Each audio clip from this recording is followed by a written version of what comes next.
अंदर जा नहीं सकता। कहा एक काम करिए, अनार का रस निकलवाए। अब इतनी शक्ति होने के बाद भी कैमरे, मोबाइल बाहर रखो, ये बाहर रखो, वो बाहर रखो, बैग बाहर रखो, महाकाल में दर्शन करने जाओ, ये बाहर रखो, वो बाहर रखो, उसके बाद भी महाकाल के फोटो खींच के बाहर आ जाता है। उसके बाद भी तिरुपति के फोटो खींचकर बाहर आ जाते हैं। इतनी शक्ति होने के बाद आप कैमरे की निगाह में हो, हर जगह पर लिखा है, हर जगह पुलिस वाले खड़े, गार्ड खड़े, चेकिंग कर रहे हैं, जांच कर रहे हैं, उसके बाद भी वस्तु अंदर। उसके बाद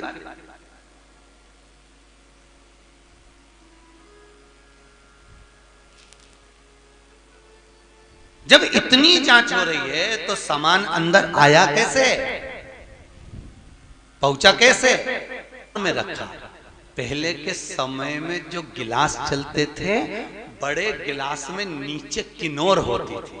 आप लोगों ने कहीं देखा होगा, आपके यहाँ भी होंगे, नीचे किनोर होती थी। उस किनोर के अंदर जो पेंदी में जगह बची थी, उस जगह में तक्षक नाग चिपक कर चला गया।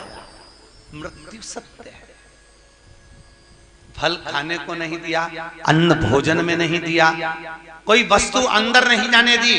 देवी भागवत कहती है कि उस भागवत का चरित्र वर्णन करता है, जब तक्षक को जाना था तो एक फल के जूस के गिलास में नीचे पेंदी में चिपक कर चले गया। मृत्यु सत्य है, अजर, ये कोई टाल नहीं सकता। कई लोग कहते हैं हम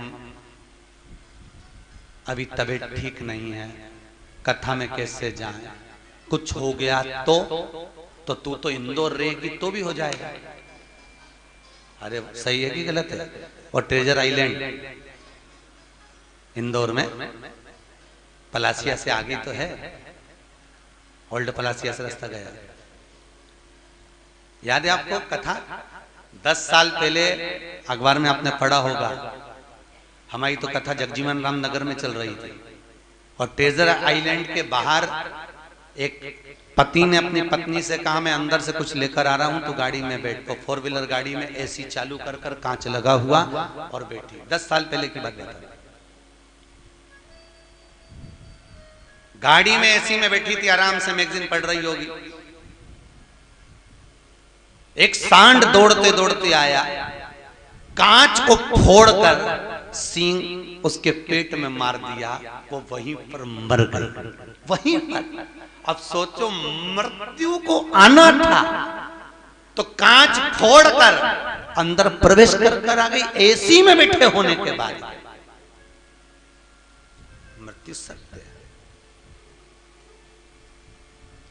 7 तालों में बंद हो जाओ, आई तुम सोचो कि मैं ये नहीं खाऊंगी।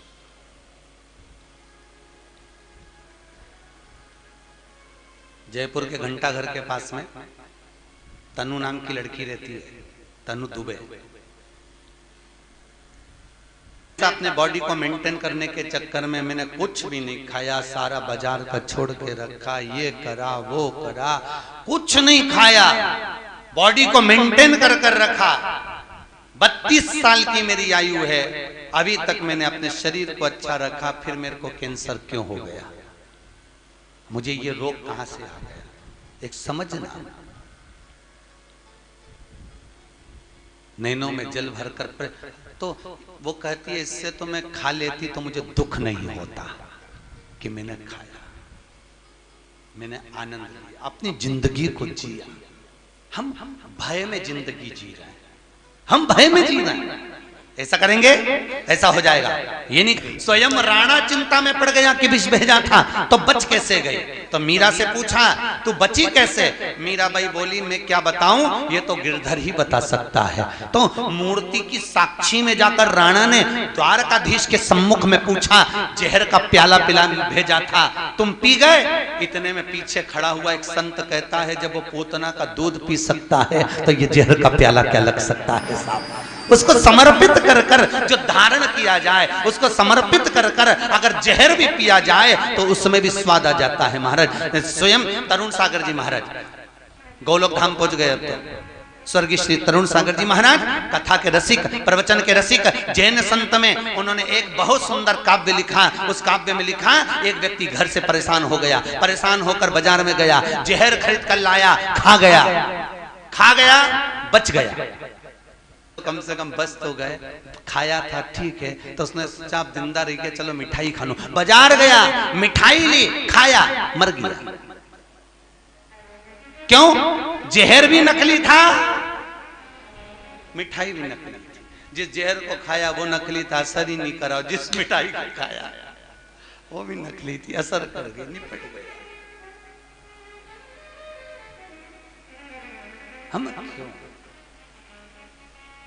हम हमारी जिंदगी को ऐसे जी रहे हैं जैसे बस बंधे से हैं महाराज। और भागवत कहती है, सुखदेव जी महाराज ने राजा परीक्षित को बट वृक्ष की छांव में गंगा के तट पर जब 7 दिन की कथा सुनाई, हर पल, हर घड़ी, हर शब्द में राजा से कहा, राजन तुझे कुछ चिंता फिक्र ना करना, भगवत भजन में बैठा, तक्षक नाग के डसने का भय तो नहीं हो रहा।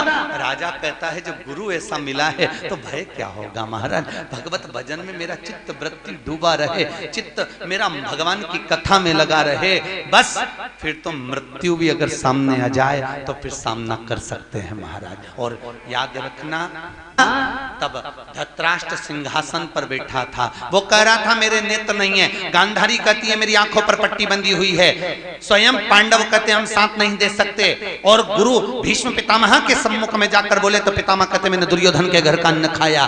गुरु द्रोणाचार्य से द्रौपदी ने कहा तुम मेरे गुरु हो, कम से कम तुम तो साथ दो, तो गुरु द्रोणाचार्य कहते हैं सुन, इस सभा में जितने बैठे हैं कोई साथ नहीं देगा, तेरा गुरु भी तेरा साथ नहीं देगा, पर एक बात याद रखना कि मैंने जो तुझे मंत्र दिया था वो मंत्र तेरा साथ दे जाएगा। उस मंत्र को जब दुनिया के लोग आज के समय में गुरु के पीछे पड़े, और हम कहते हैं गुरु के पीछे मत पड़ो, गुरु मंत्र के पीछे पड़ो।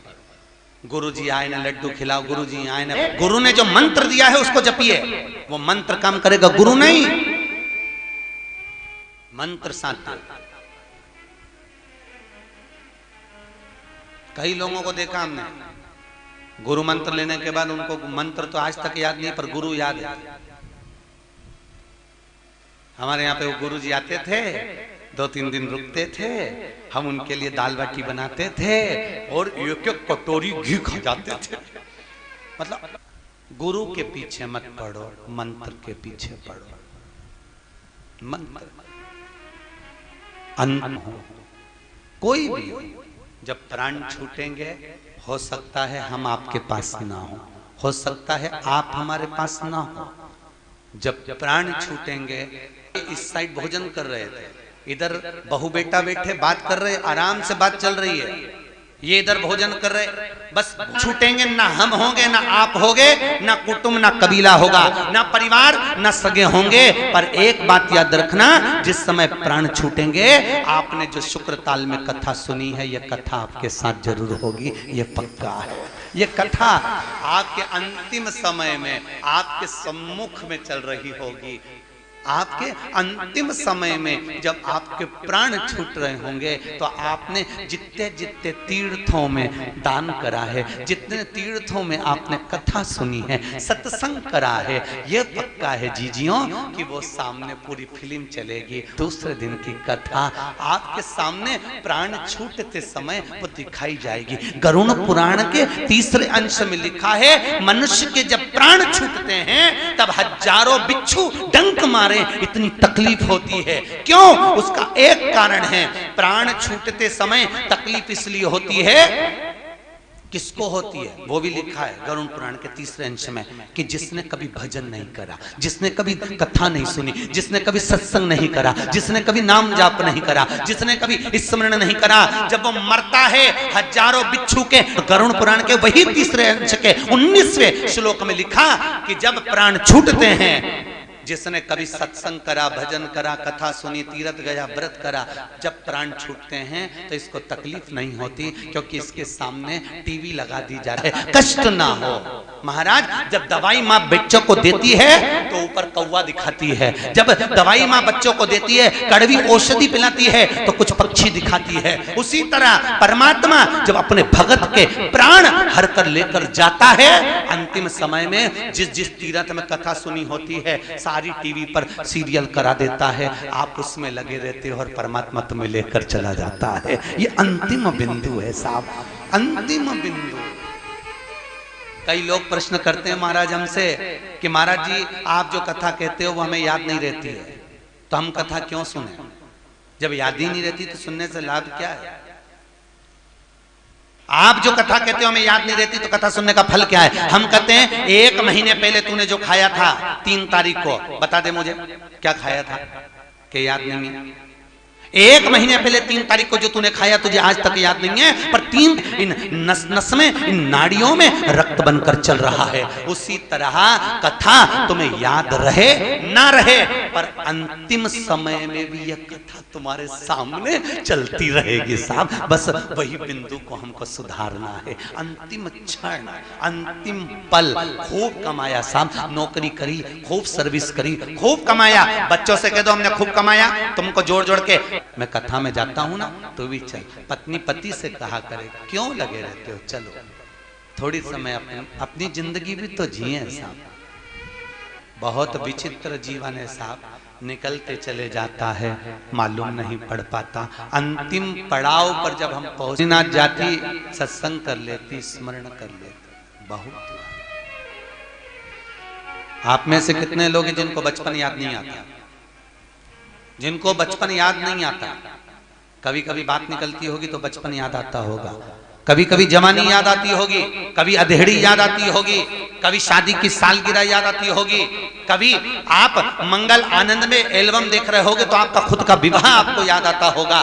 पुरानी यादें सम्मुख में ताजा हो जाती होगी। महाराज अवस्था आती है ना तब पुराने समय की याद आती है, और वो याद इसलिए आती है क्योंकि हमने उसको छोड़ दिया, अब हम वहां तक नहीं पहुंच सकते। बार बार आओगे क्या सुल्तान? बोलो तो सही, आओगे क्या? कहाँ आना हो रहा? वो तो ठाकुर जी की कृपा थी।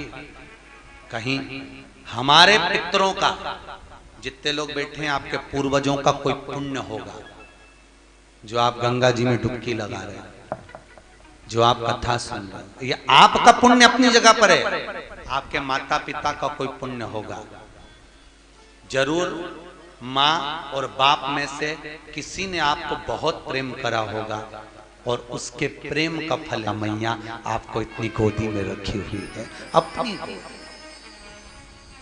उसका पुण्य है। हमारे यहाँ 9 लाख हार पड़े हुए हैं, हीरे जवाहरात पड़े हुए हैं, रतन पड़े, माणिक मोती। तुलसी की माला में क्या रखा है? मीरा कहती है जो सुख तुलसी की माला में, हीरे जवाहरात में नहीं। क्यों? क्योंकि जब मरूंगी तो हीरे जवाहरात तो रतन आखिरी तक,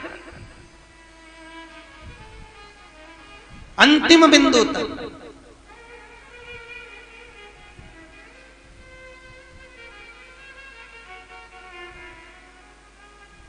हमसे लोग कह देते हैं महाराज तुम कथा करते हो इतना सारा सोना चांदी पहन के क्यों बैठते हो? कवियास जी महाराज इतना सोना चांदी पहनते थे, सुखदेव जी महाराज पहनते थे, क्यों पहने इतना सोना चांदी? हम कहते जजमान दिया अपन पहनो, तुम्हारे पास भी नहीं है, ऐसा बोल नहीं सकते। आप लोगों के पास है कि नहीं है? सत्य बोलना है, पर अलमारी में, तिजोरी में, लाकर में रख रखा है, और पहनने का मन करता है तो आलस खा जाते हो। क्या करें अब, कैसे जाएं, निकाले हो फिर पहनो इससे, और दूर जा रहे हैं ऐसा हो जाए। हाँ जरूर डर के आओ, मना नहीं है, पर अपने गांव में, अपने घर में तो पहन सकते हो, पर उसके बाद भी नहीं पहन। तुम्हारा नेकलेस पहनाएगी, अरे बोलो तो री, सोने का अंगूठी पहनाएगी, अरे बोलो तो नहीं। आखिरी में तो जो पहनी होगी वो भी आधी रात को। अरे नानी भाई का मायरा सुना कि नहीं सुना? सुना है ना? नरसिंह मेहता की दादी जय कुंवर बाई मरी थी। कौन मरी थी? नरसिंह मेहता की दादी, नानी भाई के पिता की दादी। और दादी जब जय कुंवर भाई मरी तो नरसिंह मेहता की पत्नी माणिक गौरी और नरसिंह मेहता के बड़े भाई बंसीधर की धर्मपत्नी दूरद गौरी दोनों रोई। तो दूरद गौरी इतना पल्लू करके दादी से गले लग लग के रोई, खूब चिपक चिपक के रोई। तो देवरानी को लगा मेरी जेठानी इतनी गले लग लग के क्यों रो रही है, और यही तो रोज गाली देती थी, खाने को नहीं देती थी, ताने देती थी, और यही गले लग लग के रो रही है, इतना क्यों रो रही है। तब थोड़ी देर बाद जेठानी रोते रोते उठी और उठ के देवरानी से बोली अब तू रोले में पानी पी के आई, तू रो। जब देवरानी रोने बैठी तो देवरानी को लगा कि जेठानी इतनी चिपक चिपक के क्यों रो रही थी, क्योंकि सास के कान में सोने की मुर्गी थी, उसको दांत से कतर रही थी, उसको दांत से कतर रही थी, उसको निकाल।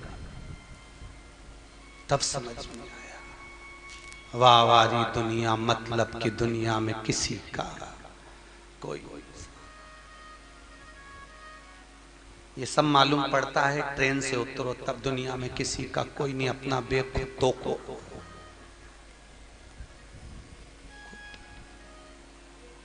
अपने समान की स्वयं, अरे बोलो तो समान क्या है, जीवन, शरीर, भगवत भजन, नाम जाप, ये भी समान है, इसकी रक्षा करो। नहीं तो जैसे सामान अगर चले गया, चोर ले गए, उसी तरह एक दिन वो यमराज चोट्टा आएगा, इस आत्मा को चुरा कर ले जाएगा। फिर पत्नी, पति, परिवार, कुटुंब केवल घर के दरवाजे तक साथ देते हैं महाराज। दरवाजे से बाहर निकले तो मोहल्ले के लोग, रिश्तेदार साथ देते हैं महाराज, कंधे पर ले जाकर छोड़ देते हैं।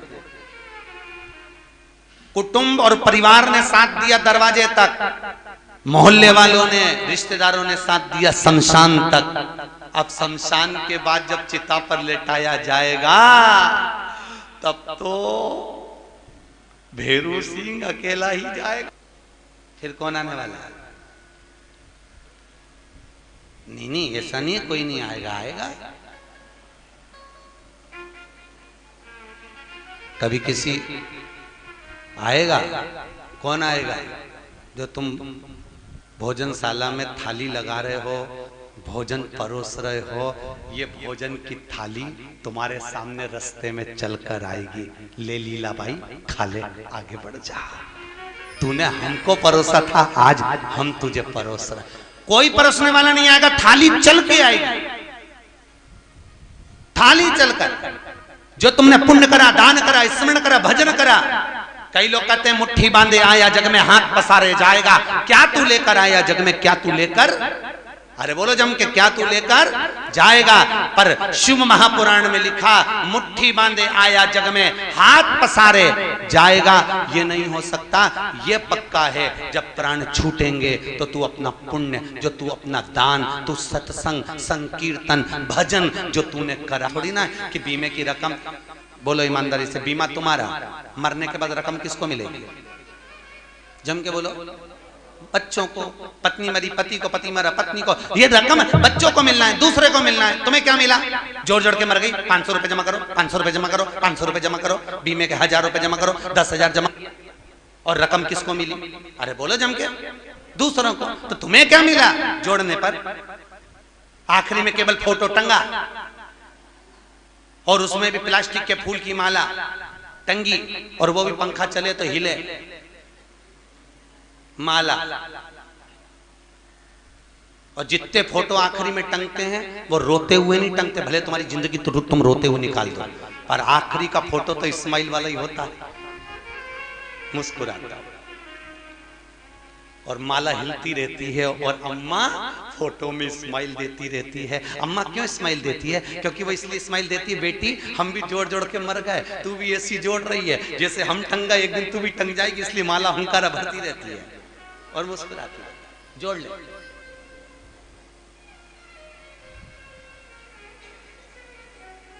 जोड़ेगा।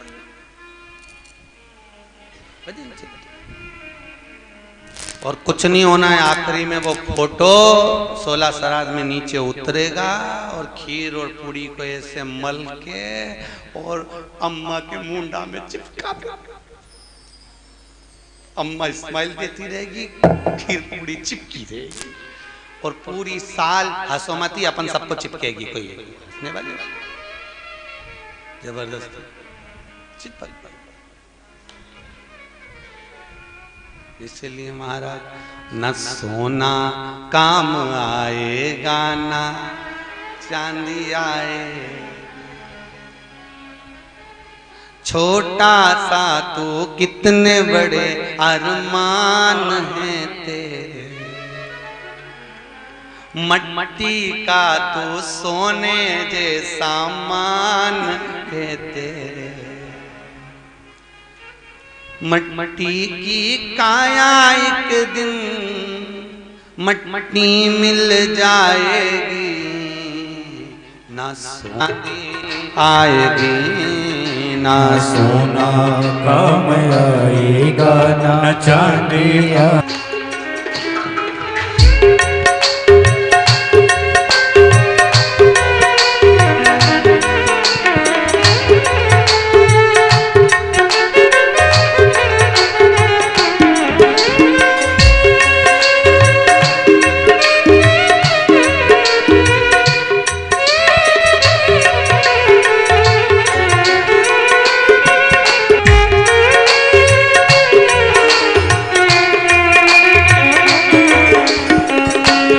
दोनों हाथों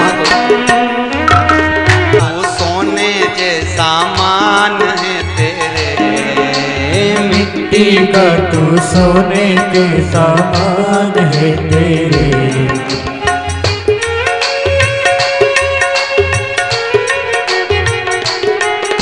तुझके एक दिन मौत की शहजादी आएगी, ना सोना काम आएगा ना चांदी आएगी, ना सोना काम आएगा ना चांदी आएगी, ओ सोना काम आएगा ना चांदी आएगी, ना सोना काम आएगा ना चांदी आएगी। दोनों हाथों से बड़े भाव से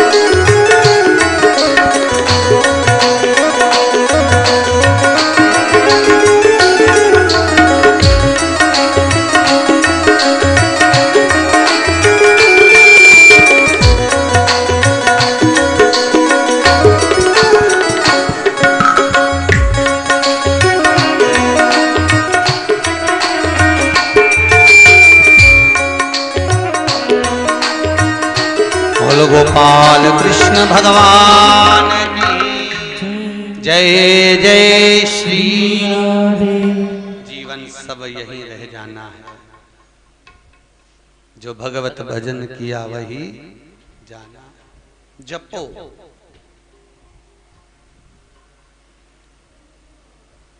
राम राम रटते रहो, जब तक घट में प्राण,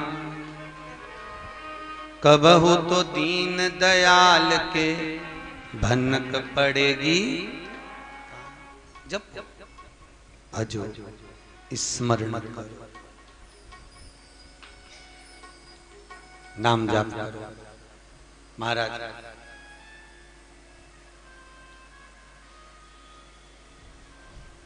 अश्वत्थामा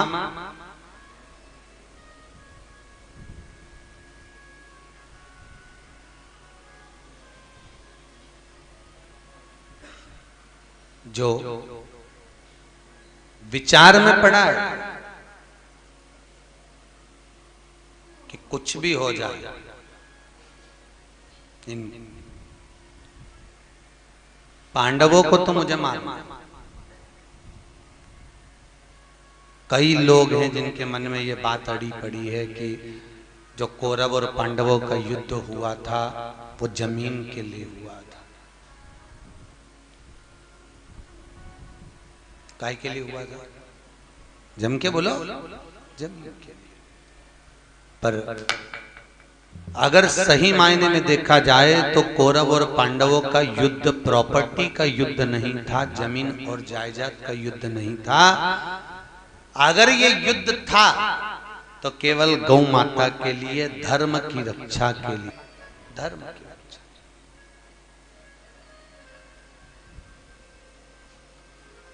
इसलिए इसको कहा गया धर्म युद्ध। कौन सा युद्ध है ये? अगर ये प्रॉपर्टी का युद्ध होता तो इसको धर्म युद्ध कहते क्या? पर धर्म युद्ध कहने का कारण केवल ये गौ माता। क्यों? कारण केवल इतना था, राजा मत्स्य राज के यहां पर दुर्योधन कर लेने के लिए गया, जाकर कहा क्यों महाराज आपने कर नहीं दिया, आप कर नहीं दिए। अब राजा मत्स्य राज ने जब कर नहीं मिला, दुर्योधन ने कहा तुमने कर नहीं दिया। राजा मत्स्य राज कहते हैं अब की बार हमारे पास में धन नहीं, संपदा अब दोगे कर? महाराज थोड़ा सा धन आ जाए हम आपको कर प्रदान कर देंगे। राजा मत्स्य राज ने हाथ जोड़कर निवेदन कर कर दुर्योधन को भेज दिया। पर दुर्योधन जब निकला तो दुशासन ने कहा कहां जा रहे हो भैया, कहां जा रहे हो? अरे तो कर वो बाद में दे देगा ना, चलो वो बाद में देगा कर। अरे भैया तुम उस पर विश्वास कर लिए कि वो दे देगा? चलिए पीछे मुड़कर देखो। जो पीछे मुड़कर दुर्योधन ने देखा, ढेर सारी गौएं बंधी हुई थी उस राजा मत्स्य राज की, ढेर गौएं, अपार गौ। तो दुर्योधन ने कहा ये तो गाय बंधी है, क्या कहना चाहता है? अरे दुशासन बोला भैया तू भी गाय देख रहा है, गायों के सींग पर सोना जड़ा है, गले में रतन के घंटे पड़े हुए हैं, पांव में नुपुर सोने और हीरे के पड़े हुए हैं, पीठ पर अंबानियां रतन की हैं। एक काम करो, दुर्योधन ने कहा हाँ कर की जगह इसको ले चलो। और पूरी कर लेने की जगह पर दुर्योधन ने उन गायों के सींग पर से सोना निकलवा दिया, खुरपे से पैजनियां निकलवा दी, इतना सोना चांदी इकट्ठा कर लिया। इतने में दुशासन बोला क्या रे भैया एक काम कर, ये सब निकालने की जगह गायों को ही लेकर चल, चल गायों को ले चल गाय। अब दुशासन बहुत दुर्योधन से ज्यादा प्रखर था वो महाराज। ले गए सबको बांधकर, सारी गौओं को लेकर जब चले। अब दुर्योधन ने पूछा दुशासन से इतनी सारी लाखों गायों को बांधेगा क्या? तो क्या हस्तिनापुर के पास में 5 गांव हैं खाली पड़े, उसमें गायों को बांध दिया जाए। 5 गाय में 5 गांव के अंदर उन गायों को बांधा गया। भगवान कृष्ण मत्स्य राज विनती करे, कन्हैया ने कहा चिंता मत करो, जब कौरव और पांडवों का हिस्सा होगा तब मैं गाय आपको लाकर दे दूंगा। खूब विनती करी, खूब निवेदन करा, पर दुर्योधन ने नहीं दी। अंत में भगवान युद्ध के लिए आतुर हो गए।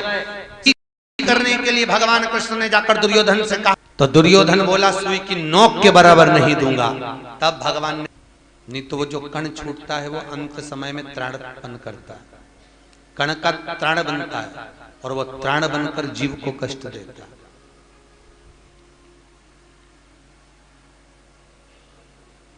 उसी तरह आपने उसी में दीप अगर ठंड और बेताल का शर्त एक है, तू बोला अगर निंदा निकल गई, चुगली निकल गई, अपशब्द निकल गया, किसी के लिए आड़ा